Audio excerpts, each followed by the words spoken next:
Class 10th history में अध्याय पहला है। यूरोप में राष्ट्रवाद के लॉन्ग क्वेश्चंस को हल करेंगे। प्रश्नों की संख्या 5 है। ये प्रश्न क्रमांक पहला क्या है? इटली के एकीकरण में मेजनी, कावुर और गैरीबाल्डी के योगदानों को बताएं। तो इस प्रश्न का आपको क्या मतलब समझ में आया कि इटली के एकीकरण, एकीकरण का मतलब होता है छोटे छोटे खंडों में विभाजित अगर कोई देश हो उसको एक करना। ठीक है, छोटे छोटे खंडों में जो देश विभाजित है उसको एक करना ही कहलाता है एकीकरण। यानी इटली के एकीकरण, इटली को एक करने में मेजनी, कावुर और गैरीबाल्डी इन तीनों व्यक्तियों का क्या योगदान था वो हमें बताना है।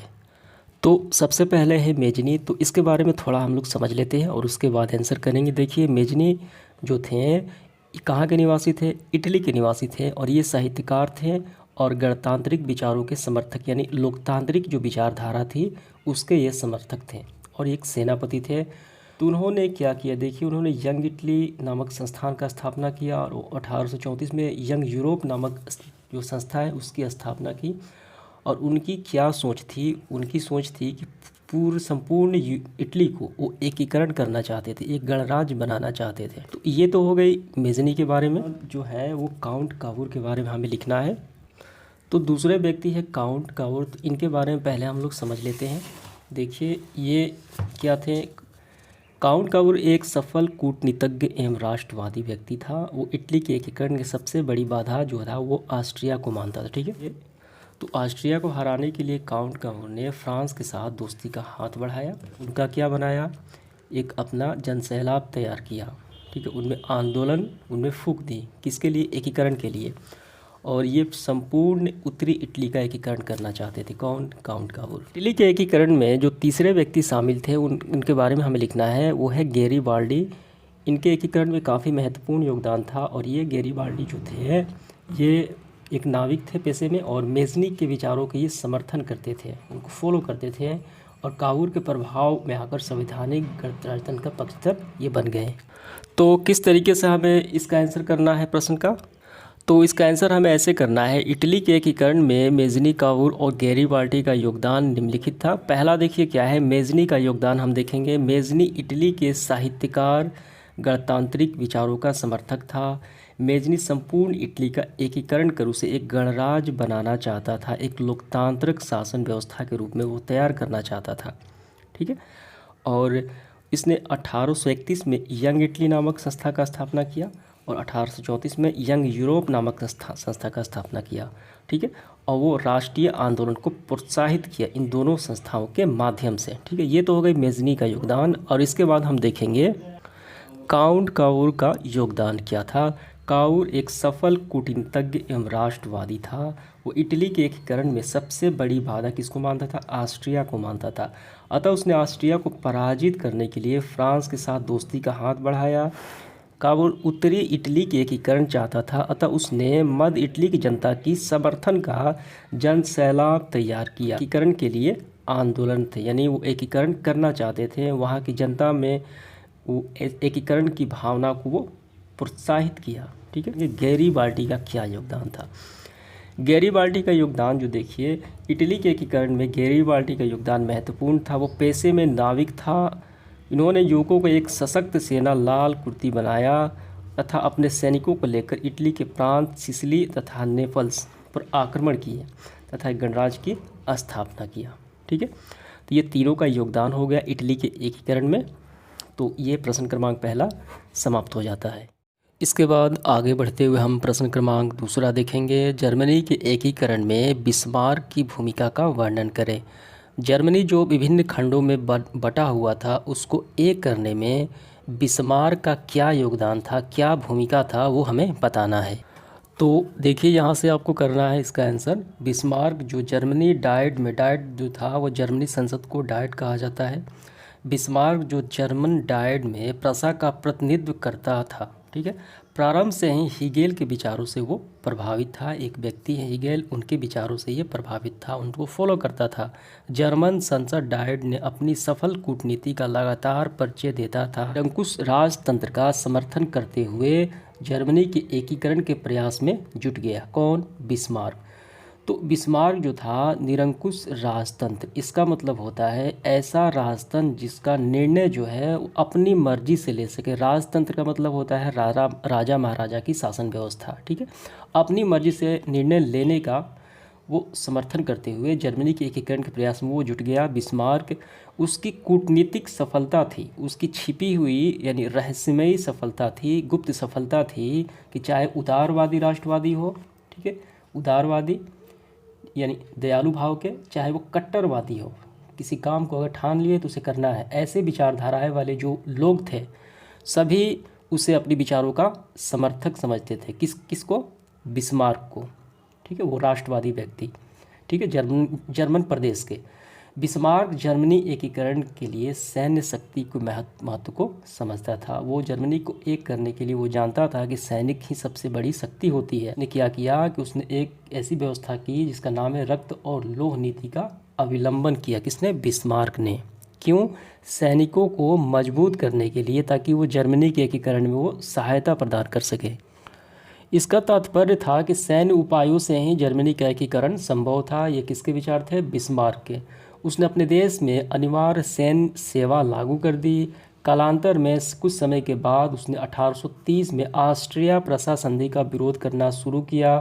क्यों? क्योंकि जर्मनी के एकीकरण उससे आसानी हो सके, जिससे प्रसा के नेतृत्व में जर्मनी के एकीकरण नहीं हो जाना था। जिसमें प्रसा के नेतृत्व में जर्मनी का एकीकरण नहीं किया जाना था। इस कारण अब प्रसा के नेतृत्व में जर्मनी एकीकरण की भावना जोर पकड़ने लगी। कब? जब कालांतर में कुछ समय बाद 1830 में ऑस्ट्रिया प्रसा संधि पर विरोध करना शुरू किया, तब तो जर्मनी के एकीकरण की भावना जोर पकड़ने लगी। तो यही सारे प्रयास से, ज़्यादा लंबा नहीं ले जाना है, बस यहीं तक आपको इसका आंसर करना है। इसके बाद देखिए प्रश्न क्रमांक तीसरा क्या है? राष्ट्रवाद के उदय के कारणों एवं प्रभावों की चर्चा करें। तो ये राष्ट्रवाद का क्या मतलब होता है? राष्ट्रवाद एक भावना होती है, मन की भावना होती है, जिसमें किसी व्यक्ति विशेष को अपने राष्ट्र के प्रति प्रेम को दर्शाता है, यानी वो अपने राष्ट्र के लिए कुछ भी कर सकता है, तो ऐसी भावना कहलाती है राष्ट्रवाद। तो राष्ट्रवाद के उदय के कारण बताना है, और जब उदय हुआ तो इसका क्या प्रभाव पड़ा यूरोप में, वो भी बताना है। तो देखिए यहाँ पे सबसे पहले राष्ट्रवाद के उदय के कारण। यूरोप में फ्रांसीसी क्रांति तथा नेपोलियन की विजय शक्ति ने राष्ट्रवादी भावना को क्या किया? इससे उदय हुआ, ठीक है, पहला हो गया। यानी यूरोप में जब फ्रांसीसी क्रांति हुई और नेपोलियन की विजय शक्ति ने, यानी नेपोलियन बोनापार्ट ने जब विजय प्राप्त की, तो उससे राष्ट्रवाद की भावना और विकास हुआ। दूसरा है शिक्षित मध्यम वर्ग, शिक्षक, व्यापारी आदि के उदय से राष्ट्रवादी भावना का विकास हुआ, ठीक है।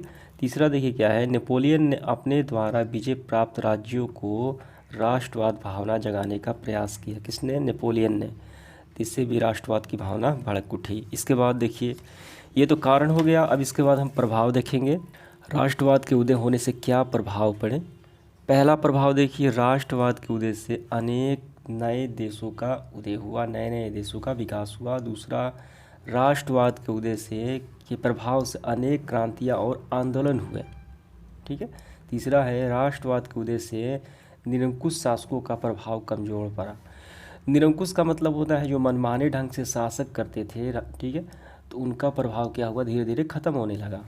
चौथा है, राष्ट्रवादी भावना के उदय से यूरोप के प्रत्येक शक्तिशाली राष्ट्र साम्राज्यवादी दौड़ में शामिल। इसके बाद देखिए चौथा क्या है प्रश्न? जुलाई 1830 की क्रांति का विवरण देना है। ये कौन सी क्रांति है, हमें इसके बारे में बताना है। तो ये रहा, आपको यहाँ से लेके यहाँ तक करना है, ठीक है। यानी इसे ही जुलाई 1830 की क्रांति कहते हैं।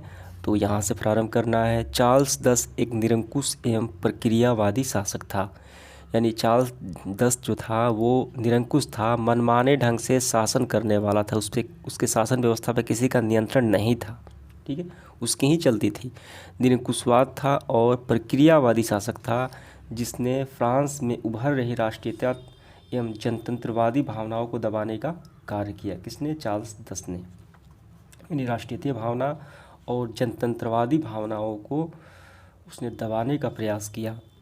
यानी राष्ट्र प्रेम वाली जो भावना होती है जनता में, उसने अपने शासन में संवैधानिक लोकतंत्र की राह में कई गतिरोध उत्पन्न किए। जो संवैधानिक जो नियम कानून बनते थे लोकतंत्र में, ठीक है, अच्छी शासन व्यवस्था के लिए, जनता की भलाई के लिए, उसमें वो क्या हुआ, बाधा उत्पन्न करने का प्रयास किया। तो इसी तरीके से सारे आपको लिखने हैं। इसमें गृह युद्ध आरंभ हो गया और इसे ही जुलाई 1830 की क्रांति कहते हैं। इसके बाद पांचवा प्रश्न देखिए क्या है, यूनानी स्वतंत्रता आंदोलन का संक्षिप्त विवरण दें। इसका मतलब है स्वतंत्रता आंदोलन का मतलब है जब कोई देश गुलाम होता है किसी देश के द्वारा, तो उसके गुलामी से जो आंदोलन किए जाते हैं उस देश से स्वतंत्रता पाने के लिए, जैसे कि भारत अंग्रेजों का से क्या था, गुलाम था, तो भारतीय स्वतंत्रता आंदोलन हुआ, ठीक है, 15 अगस्त को आज़ादी मिली। इसी तरीके से यूनान स्वतंत्रता आंदोलन जो था ये किसका गुलाम था, तुर्कियों का। तो वो बताना है हमें। देखिए यहाँ पे आपको आंसर यहाँ से करना है, यूनानी सभ्यता की साहित्यिक प्रगति, विचार, दर्शन, कला, चिकित्सा, विज्ञान आदि क्षेत्र में उपलब्धियाँ यूनानियों के लिए प्रेरणा स्रोत थी। यानी यूनान जो था उस समय इन क्षेत्रों में काफ़ी विकसित था, ठीक है। तो इसके अध्ययन के लिए ये जो दूसरे देश होते थे, पश्चात देश, तरक्की के लिए यहाँ आते थे, ठीक है। परंतु इनके बावजूद भी यूनान तुर्की साम्राज्य के अधीन था, उसका गुलाम था। तो कैसे इसे स्वतंत्रता पाई वही बताना है हमें। तो ये सारे आपको लिखते हुए देखिए यहाँ से, और इसके बाद आपको यहाँ तक लिखना है, ठीक है। बस इसका आंसर हो गया, समाप्त होता है आज का सेशन। धन्यवाद।